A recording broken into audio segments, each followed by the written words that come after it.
This war happened again, 2020, the Second Karabakh War. The reasons behind a century-old crisis, a century-old conflict, started creating a huge interest in me. They were both journalists at a point, and they worked in the same journal.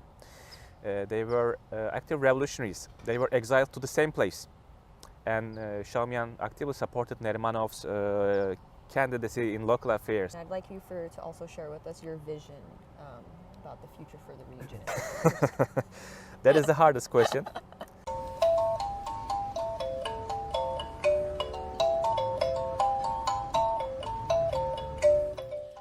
Hi, welcome to Bright Garden Voices Tête-à-Tет number 4. My name is Andrea, and I have today with us Oğul, who's a graduate student at Irvine, California, and I'll have him introduce himself. Thank you for having me today. So, Barev, Selam, Merhaba. My name is Oğul Tuna, and I'm a third-year PhD student in the History Department at UC Irvine.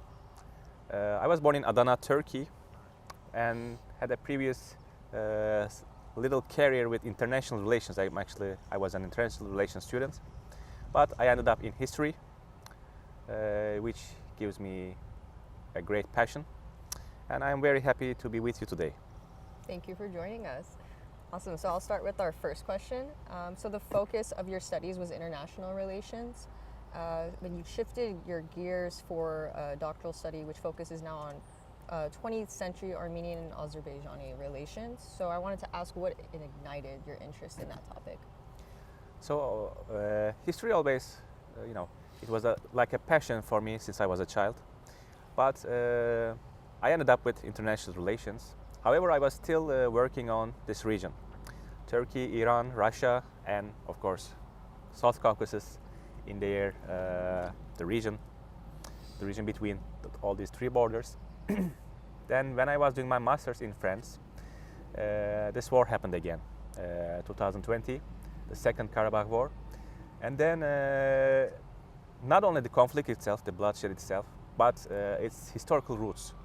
The reasons behind a century-old crisis, a century-old conflict, it started creating a huge interest in me, looking for the historical roots, the ideologies, the ideas, and actors that playing a role in this conflict, and that's how I ended up here. And also, speaking Turkish, bunch of European language, Farsi. I felt close to Azeri-Azerbaijani culture and language. I had this background and the history of socialism as part of history of ideas, intellectual history, that was also attracting me. So the only socialists who were speaking Turkish or Turkic language were Azeris in that region, Azerbaijanis, and Armenians as a community in Turkey and elsewhere. They were also a kind of source of attraction to me. I have been always interested in Armenian history, language, culture, and I think I found a good combination of them. But I don't know if I am fortunate or unfortunate by choosing this specific period and region. Yeah. So, thank you. So our next question was, your dissertation research focuses on two Bolsheviks specifically. One of them is an Armenian, and his name is Stepan Shamunian, and the other an Azerbaijani, Narimanov, yeah. Narimanov, yes. So share with us something interesting that you learned about your research and about these two particular people. So people from the region knows that better, but Armenian and Azerbaijani history is not about war, conflict, bloodshed. It's also a history of collaboration, history of intermarriage, cultural exchange, and I think we are seeing this much more positive relations, much more positive exchanges between two different peoples, two neighboring peoples, in Bolshevik history, in socialist history. That's where the greatest exchange, the greatest collaboration happened. And early Bolsheviks, of course, now we are talking about early Bolsheviks, the 1917 revolution, first 1905 revolution, then 1917 revolution, and that's where a real cooperation existed between Armenian and Azerbaijani public figures, intellectuals. And Shaumian was the leader of Armenian Bolsheviks until his death, his assassination after the fall of Baku Commune in 1918. So he was from Tbilisi, but he played an active role in the history of Baku. And for Nerimanov was the leader of Azeri Bolsheviks, Azerbaijani Bolsheviks. He was the leader of first Azerbaijan, the Azerbaijan Soviet Socialist Republic, and he had a significant role in Azerbaijani culture, Azerbaijan history, the demarcation of boundaries between Soviet Azerbaijan and Soviet Armenia. What is interesting in their history, in their lives, is that I think this cooperation, this exchange, they were both journalists at a point, and they worked in the same journal. They were active revolutionaries. They were exiled to the same place. And Shaumian actively supported Nerimanov's candidacy in local affairs, in the local assembly. But after some point, they had political differences, which had a mark of nationalism. They couldn't escape this heritage, this legacy, and I really find fascinating their lives, their struggle. And as I said, I like this part of the Bolshevik history of this region, because that's where this is one of the smallest, the most small part in their history where actually those people cooperated. In Georgia, Georgians too, Georgian Bolsheviks, including Stalin, they had this history, and I find this very fascinating, where we can create a new narrative against all these nationalistic, against all these antagonistic historiography identities both in Armenia and Azerbaijan. Awesome. Thank you. It's great. It sounds really interesting. Am I speaking too much? No. Okay. Just yeah, enough. it's historical stuff. It's sometimes boring, but no, it's very interesting. It gives us many different ideas, many different aspects that we can challenge the ongoing narrative. Exactly. Yeah. And like you were saying, like they're not just consistently was not conflict. They were clearly in collaboration. Exactly. They were living together for decades, for centuries, right?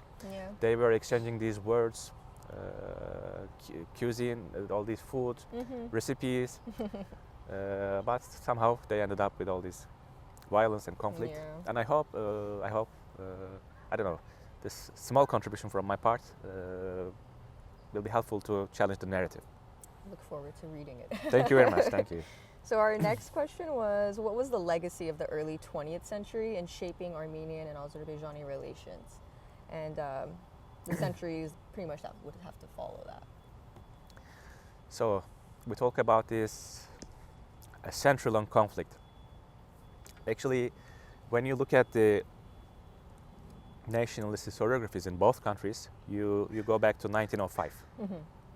It is the first Armeno-Azerbaijani or Armeno-Turkic conflict war that happened in 20th century, in early 20th century. Then it got repeated many times. After the Bolshevik Revolution, during the Russian Civil War, and as we all know, in the late 1980s up until today. But what I find fascinating is in this history, in this historiography, is the constant refusal from both sides among Azerbaijani intellectuals, Azerbaijani revolutionaries, and also Armenian revolutionaries, Armenian intellectuals, the refusal of violence in 1905. Yes, people were actively killing each other. There were massacres going on, but still, you could find many important figures that tried to resist, that tried to convince the common folk, the ordinary people, not to kill their neighbors. They were actively accusing Russian Empire, Russian officials during that time. But everything was reversed in 1918. In 1918, we had solid, real, tragic massacres on both sides. And we are no more seeing this refusal, no more no more seeing this resistance from both sides. Even Bolsheviks among Azeris, Azerbaijanis, condemning Armenians, Armenian Bolsheviks condemning Azerbaijanis, and that's where the tide turned, I think. However, despite this little passage, this little tragic period, I think Soviet Union in the early period could implement some kind of conciliatory policies between two nations, two peoples. And some part of my research here is also try to shed light on this cohabitation, this peaceful relation between communities. So up until late 1940s, then 1960s, you could find Turkish-speaking, Azerbaijani language-speaking villages in Armenia, in Yerevan. On the other side, there were many thriving Armenian population, Armenian people in Baku, other big cities in Azerbaijan. And they were actively engaging in public sphere, public discourse. They had this wonderful newspapers, journals. We can trace now this cultural life. And there were, as I said, Turkish-speaking theaters, newspapers, journals in Yerevan, in villages in Armenia, and similar thing for Azerbaijan. The Armenian-speaking elite and cultural life was thriving. I think this was one of the good things about this imperial shadow.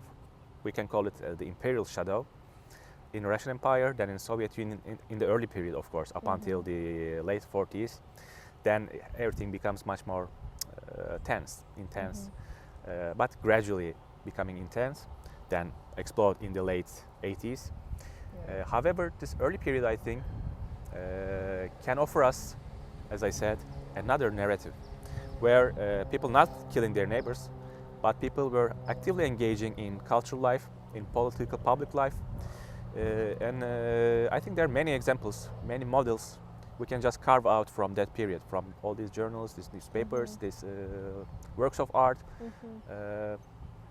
And that's what I find, that's how I find this period, the works of this period, very significant and important for us today. Awesome, thank you. So our next question was, let's see, what is the state of civil society in Turkey, and would a revived Turkish civil society be able to contribute anything constructive in regards to Armenian and Azerbaijani matters? So there's a love and hate, a triangle going on here between Turks, Azerbaijanis, and Armenians, of course. I don't know if you can include Georgians, but they're out of topic for now. So Turkish society, I think, yes, the greatest contribution is coming, actively coming, and would come from Turkish society and Turkish state, most probably Turkish state. But if we're looking at Turkish society, we should always keep in mind that the population itself, the society itself, is actively, it's a dynamic thing, and it's actively changing. And we are seeing this change much more in Turkish society in the last 5 years. So the demography is changing in Turkey. There are a lot of migration coming from other parts of the world. This is the first thing that can impact the whole process. Turkey is becoming demographically much more Islamicized, much more Muslim. However, I think the biggest threat is now the nihilistic feature of Turkish society. And by this nihilism, I mean many Turks, especially the younger generations, they seem to lost their way. Because the current political the political atmosphere doesn't offer at least half of the population kind of hope. So we are talking, of course, now we're diving into this political discussion. Tayyip Erdogan is inevitably the strong guy of the country. He has improved and strengthened his image after the election in last year. And now, in the opposition, this nihilism is thriving because they cannot see anyone anyone that can challenge Erdogan. Right. Some portions of this nihilistic population, is also believing that there is no real opposition in Turkey. Like everyone, all the parties, almost all the political parties are like His Majesty's, His Majesty's opposition. So this Putinist political system doesn't offer hope to many people, and that's how, especially again, younger generations are isolating themselves. They are leaving the ranks, leaving their influence, abandoning their influence in civil society, and that is something to be, I think, fearful, because the young people, the younger generations, have the power to make great changes, make great impact, and I find the current situation of civil society is not bright, and I'm not sure if they can contribute anything actually currently. However, I don't know if we could discuss while the civil society is degrading, Turkish state is inevitably increasing its influence everywhere. So this dichotomic relationship would also have an impact on Armenian and Azerbaijani relations. And in so-called strongman countries, there is, I think, one positive option for everyone, and that is that this so-called strong man, can influence the whole society, change the ideas in society very fast, very quickly than anyone else. And by that, I mean that Erdogan I think, has the power to have an impact in society that nobody ever has in Turkish history. Neither the sultans, nor Atatürk, or other presidents. And if a real peace process will unfold again between Turkey and Armenia, Armenia and Azerbaijan, I think that could only be done by Erdogan in the recent political set. And it is actually what Ahmet Türk said 2 weeks ago. Ahmet Türk is the veteran Kurdish politician. He's of age, but still active in the politics, and he said the same thing. Of course, not considering the Armenian-Azerbaijani peace process. But I'm also thinking the similar thing for Aliyev. He's also, so-called strong man. They had recent elections, and he strengthened his power again in the country. I think these personal relationships between those leaders, we can include Putin. I don't know if we can include Pashinyan. That's a whole other question. But I think these are the only people who can have a significant impact on their own society, in Turkish society, in Azerbaijan society, and who can lead some kind of peace. But if they are genuinely interested in this, are they interested in this? That's a whole another question. Right. Okay. So you were born in Adana, Turkey. Yeah. Right. I wanted to hear a little bit about that. So it's a rich city in Armenian heritage, and later you moved to Istanbul, which hosts also a significant Armenian population. Turkey is also home to a much larger Azerbaijani population. How would you describe the relations between these two during your time when you were in Turkey, and what would you do? What would you think would help? So, I was born in Adana. Adana, as you said, had an Armenian population in the past. But while I was a child, I haven't heard the word Armenian. I mean, the Armenian idea. I didn't have an idea about Armenian identity in the school. Then I heard of the existence of a church in Adana for the first time when I was 10. Bebekli Kilise, in English, church with a baby. But still, I was surprised that, so they're not only Muslims here, there are also others. But of course, still no idea about Armenians. Then the bad news arrived when I was 13, Hrant Dink's assassination. Then I really got the idea that, Armenians also were a part of this country. Still, they are a part, but still there are lots of problems going on. And then I could tie, this past, this church, Armenians. But in Adana, during my childhood, I never seen an Armenian person in the city. Still, Adana is one of the most cosmopolitan, one of the most developed cities in Turkey. They have had a large Arab population. Also, in the recent decades, Kurdish migration increased toward Adana.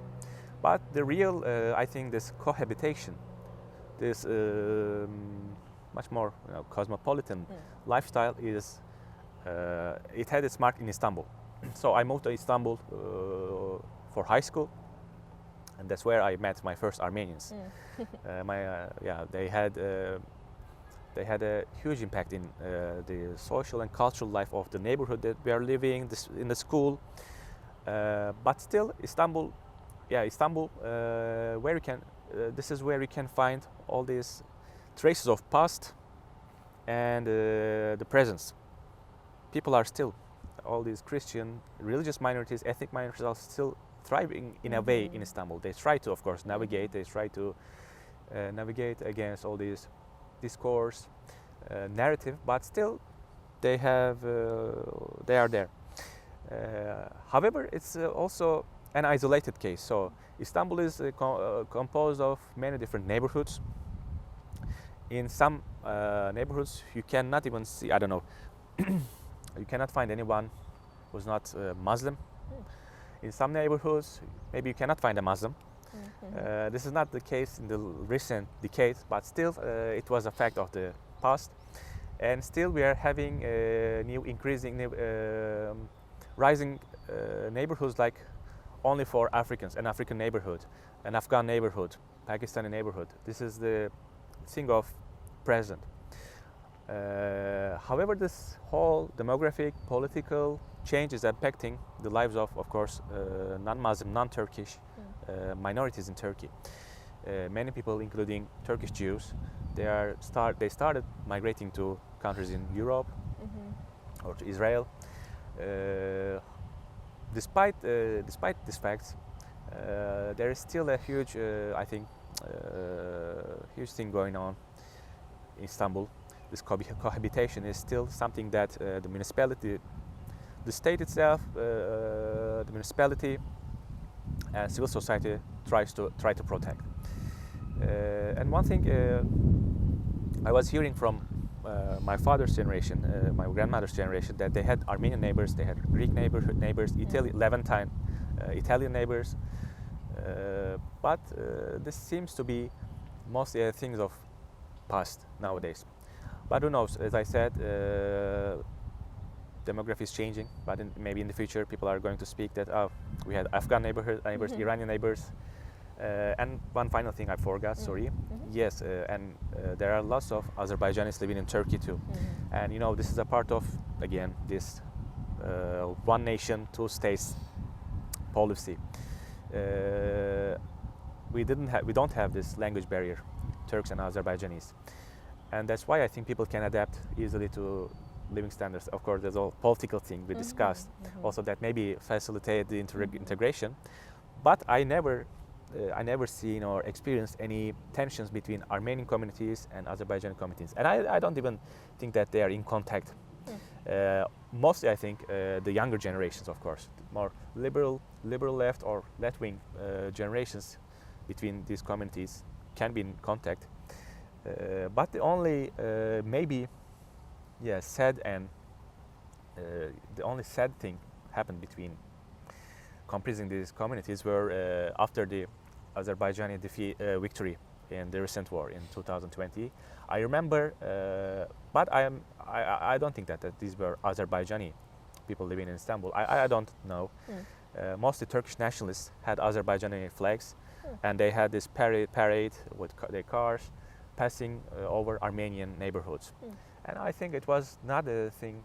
It was not a good thing for their image, their own image, those nationalists, because first, the Armenians in Turkey, they have nothing to do with the conflict we talked about. Second, everyone should prevent any kind of tensions between communities, because what we are trying to do is we were trying to offer a challenging and new narrative, a narrative that is not constructed, but that got its legacy that's traced from past. So that was the only thing I remember in recent years. Other than that, they are there, Armenians, Azerbaijanis, other people. And Istanbul is, I think, still one of the rarest place on earth that, you know, we say 72 millet, 72 nations, 72 different peoples are living together. Yeah. Awesome. Thank you. Thank you too. We got one more question. So, are you optimistic or pessimistic about the state of affairs between Armenia and Azerbaijan in the near future? And I'd like you to also share with us your vision about the future for the region too. My vision. Yeah. So don't leave any details out. That is the hardest question today. I think we have a good reason to be optimistic because on both sides we know that people are tired of war, sick and tired of conflict, both in Armenia and both in Azerbaijan. They're tired of losing their loved ones in wars, battles. They're tired of the economic impact of this conflict, maybe especially in Armenia. And that's why I think there is an ongoing and increasing demand within the population, within their civil societies. They basically want to stop the war. But that doesn't mean that this revenge thing can show up. That doesn't mean that. Again, in both sides, we see that the nationalist discourse has an impact on social media, probably on political behind the doors. They might also have an impact. So Azerbaijan is the winner of the recent war, and that's how I think Azerbaijan state is trying to impose kind of peace. Armenian side is not so wrong about that, but still I think what Azerbaijan tried to offer is meaningful, is valuable, because we had different phases of this conflict in the past, in 90s, then in 2000 and 2016. We never been so closer to peace. So that's why I think this whole thing coming from Baku is valuable in that sense. However, we shouldn't forget that there's also maximalist demands coming from some small parts of Azerbaijani society, and I think that is not good for Azerbaijan's political aims too. What I think both states, both governments must focus on is first trying to implement a peaceful arrangement. They're trying to make all these arrangements on demarcation too, and try to boost the international, the relations between two peoples by the means of culture production, maybe touristic facilitations on tourism, border passages, and that's what I think will contribute to peace. Now, both of the populations, they don't know each other. They only know what they learn from their history books in school and high school. They know what the nationalist leaders, public figures are saying, and on both sides, they have this, most probably, unfortunately, disappointment, frustration, anger toward each other. That's because, as I said, they are hearing from Armenians are hearing about Azerbaijanis from Armenians, and same thing for Azerbaijanis. They're hearing about Armenians from their people. But if they start to know each other, if they start to connect, if they start to touch, if they start to explore their own grief, their own past, and at the beginning we mentioned this is not a history of conflict and bloodshed. This is a history of collaboration. It's a history of cohabitation. These peoples lived longer in peace for centuries than in war. Only 30 years. So I think that's where everything will be much more optimistic, much more promiseful. And these are the things on good side. These are the things that are reasons to be optimistic. But whole thing is also depends on the international aspect. Would Russia benefit from a peace agreement between two countries? Would Iran, Turkey, similarly, European Union, United States? Some of them would profit, some of them not. And I think that's why we don't have an advance in those terms. But I think what those governments, what those people should do is just close doors to others and just talk to each other. That's how I think peace will come. And I hope this tiredness, this maybe semi-nihilistic in a sense, attitude in both populations would contribute to peace. Because they want bread. People want bread. People want a good and sustainable life for their children, for their families. And peace is the only thing that can guarantee. I think that is how peace will come, and I think it will, as you pointed out in one of the questions, it must come from the society itself. Yeah, governments come and pass, and then this Karabakh issue will be, I don't know, renewed, revived in the future. I hope not. So I think that is how society, public figures must contribute, must transcend whole narrative. And it's a very hard issue, very hard thing to do, because you cannot just leave what you live by, what you have learned since your childhood. You learn hate, you learn how to grieve. You don't know how to shake hands, you don't know how to talk about the common things in your cuisine. You know how to fight. It's mine, that's mine. But I think a different view coming from society can change the whole political aspect. So I think I just didn't offer a vision here. But You did. at the moment I am much more optimistic in this sense. And it really depends on, as I said,